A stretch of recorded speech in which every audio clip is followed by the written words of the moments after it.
Hello everyone, আসসালামু আলাইকুম। সবাইকে স্বাগত জানাচ্ছি আমার চ্যানেলে নতুন আরও একটি এপিসোড দেখার জন্য। আজকে আপনাদের সাথে শেয়ার করব একটু ভিন্ন ধর্মী খুবই মজাদার দুধ পুলি পিঠা। দুধ পুলি কিন্তু আমরা অনেকভাবেই খেয়ে থাকি, তবে আজকের পিঠাটা একটু ভিন্ন পদ্ধতিতে। তো চলুন শুরু করা যাক। এখানে আমি প্রথমেই পিঠার পুরটা তৈরি করার জন্য একটা পাত্র নিয়েছি, আর এখানে আমি একটা বড় আস্ত নারকেল কুড়িয়ে নিয়েছি, আর এই কোরানো নারকেলটা দিয়ে দিলাম। দিয়ে দিচ্ছি কিছু আস্ত গরম মশলা, আর দিয়ে দিচ্ছি 1 কাপ খেজুরের গুড়। মিষ্টিটা আপনারা আপনাদের স্বাদ অনুযায়ী বাড়িয়ে কমিয়ে নিতে পারেন। তো এখানে আমি দেখতে পাচ্ছেন পুরটা কিন্তু আমার তৈরি হয়ে গিয়েছে, গুড়টা ভালোভাবে গলে গিয়েছে। এই পর্যায়ে চুলাটা অফ করে দিব, আর আমরা যে আস্ত মশলাগুলো ব্যবহার করেছি সেগুলো ফেলে দিব। তো এখন চলে যাচ্ছি দ্বিতীয় স্টেপে। আর এখানে আমি নিয়েছি 1.5 লিটার খাঁটি গরুর দুধ, আর এই দুধটা যেহেতু আমার ফ্রিজে ছিল আমি আগে থেকে নামিয়ে জাল করে নিয়েছি। তো এই পর্যায়ে দুধটা কিন্তু একদমই ঠান্ডা। এখানে আমি দিয়ে দিচ্ছি কিছু আস্ত মশলা, আর দিয়ে দিচ্ছি 1 কাপ থেকে সামান্য একটু কম খেজুরের গুড়। যেহেতু আমরা আগেও পুরে খেজুরের গুড় ব্যবহার করেছি, তো আমি মিষ্টিটা একটু কম দিয়েছি, আপনারা আপনাদের টেস্ট অনুযায়ী দিয়ে দিবেন। এই পর্যায়ে চুলাটা আমি অন করে দিলাম। কখনোই কিন্তু দুধ পুলি বা যে কোনো দুধ পুলি পিঠার ক্ষেত্রে কিন্তু গরম গরম দুধের সাথে কখনো খেজুরের গুড় অ্যাড করবেন না, তাহলে কিন্তু দুধটা ফেটে যাবে। তো আমি এই ঠান্ডা দুধের মধ্যে গুড়টা অ্যাড করে একটু নেড়েচেড়ে মিশিয়ে নিচ্ছি, আর এখন চুলাটা জ্বালিয়ে দিয়েছি। আর এভাবে জাল করে আমি জাস্ট 3-4টা বলক নিয়ে আসব। তো দেখতেই পাচ্ছেন আমাদের এই দুধটা কিন্তু একদমই জাল করা হয়ে গিয়েছে। তো এই পর্যায়ে আমি চুলাটাকে অফ করে দিব, আর চুলাটাকে অফ করে আমি ঢেকে রেখে দিব এই দুধটাকে। আর আপনারা যদি কেউ গরম দুধের সাথে অ্যাড করতে চান সেক্ষেত্রে কিন্তু গুড়টাকে আলাদাভাবে একটু গলিয়ে তারপরে আপনারা চুলা অফ করে জাল করে অ্যাড করতে হবে খেজুরের গুড়। তো এখন ঢেকে রেখে দিলাম, আর এখন চলে এসেছি তৃতীয় স্টেপে। এখানে আমি যে চালের গুঁড়ার খামিরটা আছে সেটা তৈরি করব। তো এখানে আমি 4 কাপ পানি দিয়েছি, আর দিয়ে দিয়েছি পরিমাণ মতো লবণ। তো এখন আমার পানিটা ফুটে উঠেছে। এ পর্যায়ে আমি এখানে অ্যাড করে দেব চালের গুঁড়ো। তো এখানে আমি 4 কাপ পানির জন্য 4 কাপই নিব, তবে এখানে আমি 3 কাপ নিয়েছি শুকনো চালের গুঁড়ো, আর এই চালের গুঁড়োটা আমাদের বাসায়ই করা। আর নেব 1 কাপ ময়দা। আমি এখানে টোটাল 3 কাপ চালের গুঁড়োর সাথে 1 কাপ ময়দা দিয়েছি। এর কারণ হলো আমরা যেহেতু চালের গুঁড়ার পিঠাগুলো যখন তৈরি করি বানিয়ে রেখে দেওয়ার পরে দেখা যায় পিঠাটা ফেটে যায়, আর এই ময়দাটা অ্যাড করার কারণে এই পিঠাটা ফেটে যাবে না। তো এখন আমি একটু ফাঁকা করে দিচ্ছি, তো যাতে করে এই চালের গুঁড়োটা ভালো করে সেদ্ধ হতে পারে। তো এভাবে আমি এটাকে 5 মিনিটের মতো একটু ভালো করে ফুটিয়ে নিব, তাহলে খুব ভালোভাবে কিন্তু এই চালের গুঁড়োটা সেদ্ধ হবে, পিঠাটাও কিন্তু ভালো হবে। তো আমি ভালো করে 4-5 মিনিট অপেক্ষা করে একটু সেদ্ধ করে নিয়েছি, আর এখন দেখুন ভালোভাবে মিশিয়ে নিচ্ছি। দেখতে পাচ্ছেন একদমই ভালোভাবে মিশিয়ে যাচ্ছে। তো এখন আমি এটাকে ঢেকে রেখে দিব আবারও 5 মিনিটের জন্য, আর 5 মিনিট পরে আমি এটাকে ময়ান করে নেব। তো এখন ফিরে আসলাম 5 মিনিট পরে। আমি চুলা থেকে নামিয়ে নিয়েছি, আর এই ডোটা থেকে এখন আমি অর্ধেকটা নিয়েছি, নিয়ে আমি ভালো করে এটাকে একটু মথে নেব। আর আপনাদেরকে একটু দেখাই যে দেখুন কত ভালোভাবে পারফেক্টভাবে কিন্তু আমার এই চালের গুঁড়াটা ভালোভাবে সিদ্ধ হয়েছে, আর পিঠার এই কাইটাও কিন্তু একদম ভালোভাবে রেডি।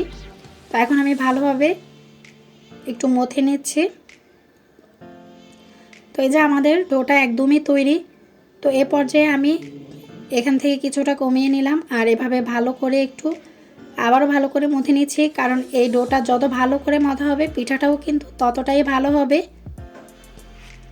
এখন আমি এভাবে লম্বা একটা লেচের আকার করে নিচ্ছি, আর একটা ছুরির সাহায্যে আমি যতটুকু আকারে রুটিটা তৈরি করব সেই আকারে কেটে নিচ্ছি। আপনারা যে কোনোভাবেই কিন্তু কেটে নিতে পারেন।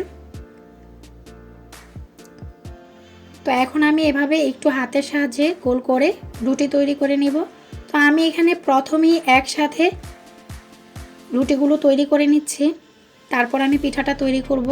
তো আমি রুটিটা বেলে নিচ্ছি। তা আমি যেহেতু একটা রুটি দিয়ে একটা পিঠাই বানাবো, সেজন্য আমি রুটিগুলো কিন্তু খুবই বেশি বড় করিনি। আপনারা যদি কেউ একটা রুটি দিয়ে 2-3টা পিঠা বানাতে চান, সেক্ষেত্রে কিন্তু রুটিটা বড় করে বেলে নেবেন, তাহলে একসাথে 2-3টা পিঠাও কিন্তু বানিয়ে নিতে পারবেন।